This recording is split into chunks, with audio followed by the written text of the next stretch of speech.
13 मई 2026 air force one Beijing के runway पर उतरती है। दुनिया के सबसे पावरफुल देश का सबसे पावरफुल आदमी चाइना की धरती पर पैर रखता है। उसके साथ है Elon Musk, Jensen Huang, Tim Cook और $1 ट्रिलियन की कंबाइंड नेटवर्क। और दूसरी तरफ खड़ा है शी जिनपिंग, जिसके हाथ में रेयर अर्थ मिनरल्स हैं, जिसके पास दुनिया की सबसे बड़ी आर्मी है और जिसके दिमाग में सिर्फ एक चीज है, ताइवान। ये सिर्फ एक डिप्लोमेटिक मीटिंग नहीं थी, ये एक चेस मैच था जिसमें दोनों ही प्लेयर्स अपनी जीत चाहते हैं। पर सवाल ये है, 9 सालों की लंबी दुश्मनी के बाद डोनाल्ड ट्रंप अचानक से बीजिंग क्यों गए? आखिर इन बंद दरवाजों के पीछे कौन सी सीक्रेट डील्स हुई और कैसे ये एक सिंगल हैंडशेक भारत के भविष्य को हमेशा के लिए बदल सकता है? आइए समझते हैं आज की इस वीडियो में। Breaking news right here in Beijing. President Trump's mission to China. His high-stakes summit with President Xi. The two leaders about to meet for a second round of talks here. पहले समझते हैं कि आखिर ये नौबत आई कैसे, क्योंकि अगर आप हिस्ट्री उठाकर देखेंगे तो चाइना और अमेरिका कभी भी जेन्युइनली दोस्त नहीं थे। लेकिन एक वक्त था जब दोनों को एक दूसरे की जरूरत थी। अमेरिका को सस्ता मैन्युफैक्चरिंग चाहिए था और चाइना को जॉब्स और ग्रोथ चाहिए थी, जिसके चलते 1979 में इन्होंने एक ट्रेड डील साइन की और ये डील 30 सालों तक चली। लेकिन 2018 में जब डोनाल्ड ट्रंप अमेरिका के राष्ट्रपति बने तो उन्होंने चाइनीज गुड्स पर बिलियंस ऑफ डॉलर का टैरिफ टैक्स लगा दिया, including electronics, machinery and textile, जिसके बदले चाइना ने भी रिटेलिएट करते हुए अमेरिकन इंपोर्ट्स पर अपने टैरिफ लगा दिए, जिसमें यूएस एग्रीकल्चर को सबसे ज्यादा टारगेट किया गया। With China last week, huge disagreements remain in regard to technology and tariffs. China is already making clear the power it holds by stopping its purchase of American soybeans. और फिर कुछ सालों की ऐसी ही खींचातानी के बाद 2025 में डोनाल्ड ट्रंप दोबारा से प्रेसिडेंट बन गए। इस बार ट्रंप ने अपने पुराने सारे रिकॉर्ड तोड़ते हुए चाइना पर 145% टैरिफ टैक्स बढ़ा दिया और इससे बचने के लिए चाइना ने यूज किया अपना secret weapon, rare earth minerals.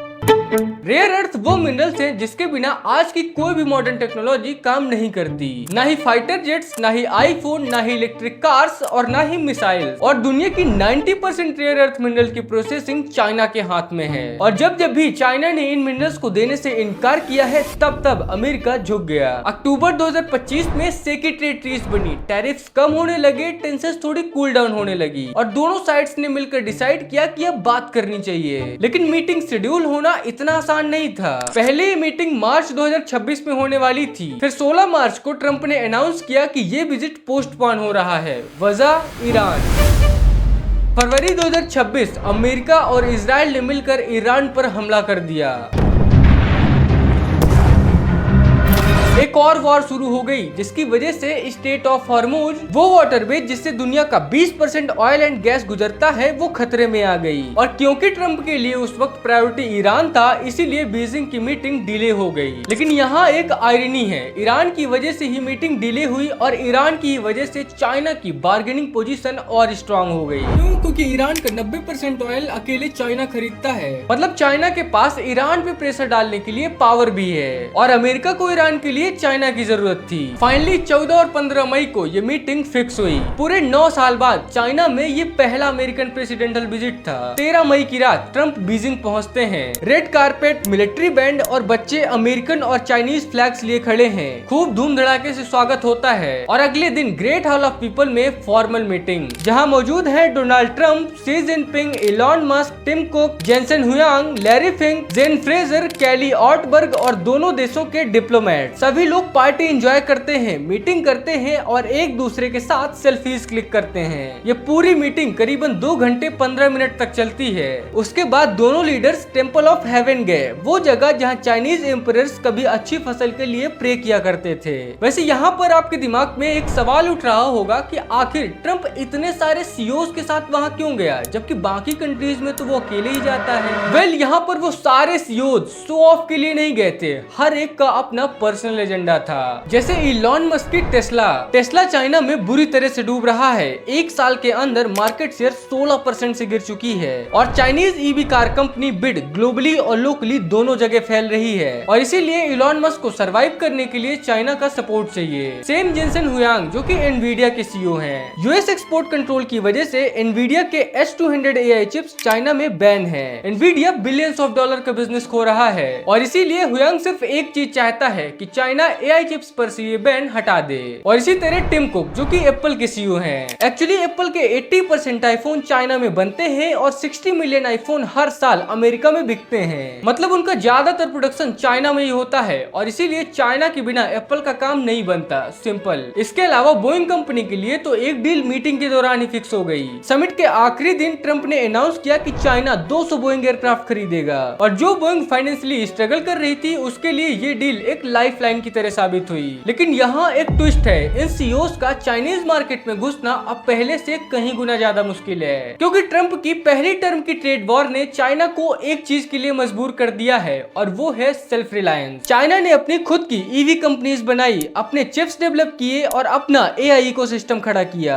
मतलब ट्रंप की अपनी ट्रेड वॉर ने चाइना को इतना स्ट्रांग बना दिया है कि आज अमेरिकन कंपनीज को चाइनीज मार्केट में एक्सेस मिलना मुश्किल हो गया है। वेल, यहाँ से एक चीज तो समझ आ जाती है कि अमेरिका वहाँ अपने काम के लिए गया है, लेकिन इस मीटिंग से आखिर चाइना का क्या फायदा है? याद है आपको, शुरुआत में मैंने आपसे कहा था कि शी जिनपिंग के दिमाग में सिर्फ एक चीज है, ताइवान। अब ऐसा क्यों, इसे समझने के लिए हमें समय में थोड़ा पीछे जाना होगा। 1949 चाइना में सिविल वॉर खत्म होती है, जिसमें कम्युनिस्ट पार्टी जीत जाती है और हारी हुई नेशनलिस्ट गवर्नमेंट 23 मिलियन लोगों के साथ एक आइसलैंड पर भाग जाती है और उस आइलैंड का नाम था ताइवान। तब से दो अलग अलग सिस्टम एग्जिस्ट करते हैं, एक तरफ मेनलैंड चाइना जहां कम्युनिस्ट पार्टी का रूल है, दूसरी तरफ ताइवान जिसका अपना प्रेसिडेंट, आर्मी और डेमोक्रेटिक गवर्नमेंट है। प्रॉब्लम यह है कि चाइना ताइवान को अलग कंट्री मानता ही नहीं। बीजिंग के लिए ताइवान सिर्फ एक अनफिनिश्ड सिविल वॉर का चैप्टर है जिसे एक दिन चाइना में मर्ज करना ही है, चाहे पीसफुली हो या फोर्सफुली। और इसका सिंपल सा रीजन है ताइवान की कुछ core values. Taiwan semiconductor manufacturing company TSMC दुनिया के 70% से ज्यादा एडवांस्ड लॉजिक चिप्स और लगभग 90% अल्ट्रा एडवांस्ड माइक्रो चिप्स बनाती है। ये चीज चाइना को एआई रेस में आगे रखने के लिए बहुत जरूरी है और इसीलिए चाइना ताइवान के पीछे पड़ा है। लेकिन ताइवान के लोग खुद को अलग आइडेंटिटी के साथ देखते हैं और 75 सालों से प्रैक्टिकली इंडिपेंडेंट तरीके से चल रहे हैं। और इसी पॉइंट पर एंट्री होती है अमेरिका की। पहले अमेरिका ओपनली ताइवान को सपोर्ट करता था, लेकिन 1979 में चाइना के साथ रिलेशन इंप्रूव करने के लिए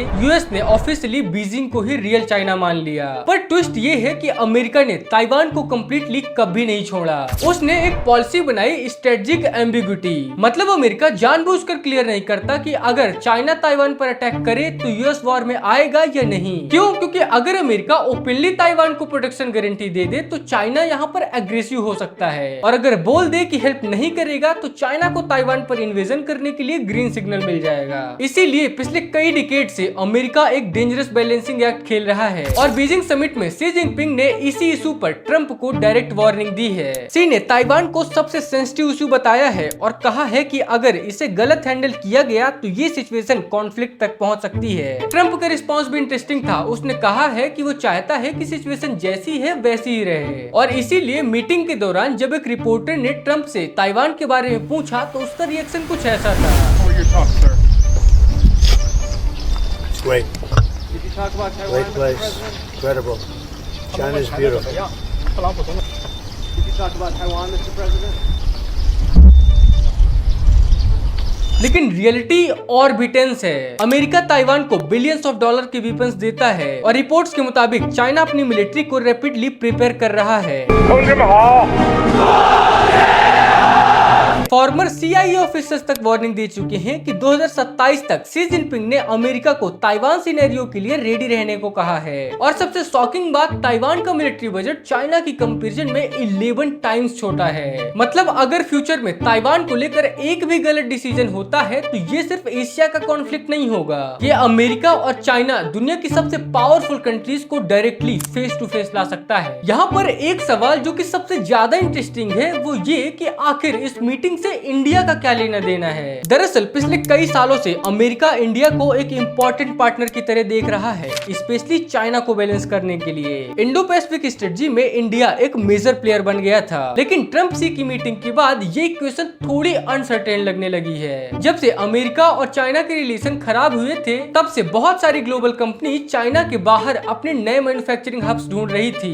इस ट्रेंड को बोला गया चाइना +1 और इसका सबसे ज्यादा फायदा हुआ इंडिया को। एप्पल ने इंडिया में आईफोन प्रोडक्शन बढ़ाया, फैक्ट्रीज आई, इन्वेस्टमेंट आया और जॉब्स क्रिएट हुई। इंडिया धीरे धीरे ग्लोबल मैन्युफैक्चरिंग मैप पर एक स्ट्रॉन्गर पोजीशन में आने लगा। लेकिन अगर अमेरिका और चाइना के रिलेशन फिर से स्टेबल होने लगते हैं तो कंपनीज के चाइना छोड़ने की अर्जेंसी कम हो सकती है और इसी वजह से एक्सपर्ट्स डर रहे हैं कि इंडिया का मैन्युफैक्चरिंग मोमेंटम स्लो पड़ सकता है। दूसरा कंसर्न है जियोपॉलिटिक्स। इंडिया हमेशा से एक चीज अवॉइड करना चाहता है, G2 वर्ल्ड, मतलब ऐसी सिचुएशन जहां अमेरिका और चाइना मिलकर दुनिया के मेजर डिसीजन इन्फ्लुएंस करे और बाकी कंट्रीज साइडलाइन हो जाएं। इसीलिए इंडिया का चैलेंज अब सिर्फ अमेरिका का पार्टनर बनना नहीं है, बल्कि अपनी इंपॉर्टेंस इतनी स्ट्रॉन्ग बनाना है कि कोई भी ग्लोबल पावर उसे इग्नोर ना कर सके। लेकिन दोस्तों, पिक्चर का एक दूसरा साइड भी है। अगर चाइना और अमेरिका के बीच ट्रस्ट फुली वापस नहीं आता, अगर एडवांस टेक रिस्ट्रिक्शन कंटिन्यू रहते हैं, तो इंडिया एक पावरफुल अल्टरनेटिव बन सकता है। 1.4 बिलियन का market, fast growing tech restriction, skilled workforce और एक कंपैरेटिवली न्यूट्रल इमेज, मतलब ये सिचुएशन इंडिया के लिए रिस्क भी है और अपॉर्चुनिटी भी। वैसे इस मीटिंग के बाद एक चीज तो समझ आ गई है कि इस जियोपॉलिटिक्स में पलक झपकते ही दोस्त दुश्मन बन सकता है और दुश्मन दोस्त। खैर, सब्सक्राइब करो ऐसी और भी इंटरेस्टिंग वीडियोस के लिए।